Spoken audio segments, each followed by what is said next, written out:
In today's video, I'm going to teach you how to add an ICS file to your Google Calendar. Whether you're managing your personal schedule or collaborating on a group project, importing an ICS file can streamline your calendar management. Let's walk through the process step by step, ensuring you can effortlessly integrate these files into your Google Calendar. To begin, you'll want to navigate to Google Calendar. You can do this by simply typing Google Calendar into your browser search bar or directly visiting the Google Calendar website. Once you're there, the next step is to sign in. In the top right corner, you'll see the Sign In button. Click on that and you'll be prompted to enter your Google account details. If you have multiple accounts, make sure you select the one associated with the calendar you intend to use.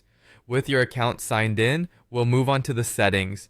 In the top right corner, there is a gear icon, which is your gateway to the configurations. Click on it and a drop-down menu will appear. From there, select Settings. This will take you to a new page filled with various customization options for your calendar. In the sidebar on the left, you'll see an option titled Import and Export. This is the feature we'll be using to import your ICS file, so go ahead and click on that. Now, focus on the Import section. There's a button labeled Select File from your computer. Click on that, and a window will pop up, allowing you to browse your files. Locate your ICS file. This is key as the ICS format is widely used for calendar data, ensuring compatibility with Google Calendar. Once you found your file, the next step is selecting it. After your ICS file is loaded, you'll notice a drop-down menu prompting you to choose which calendar you want to import the file into. This is particularly useful if you manage multiple calendars.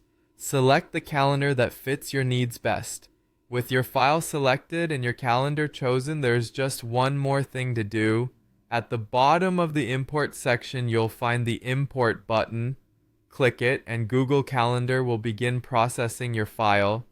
Depending on the complexity and size of your ICS file, this may take a few moments. Once it's finished, you'll receive a confirmation that your events have been successfully imported. And there you have it. Your ICS file is now part of your Google Calendar. This process allows you to keep your schedules organized, and it's particularly beneficial for managing events that you receive from different platforms. Now you're all set to manage your time efficiently and effortlessly. If you found this guide helpful, make sure to like the video and subscribe for more useful tips and tutorials.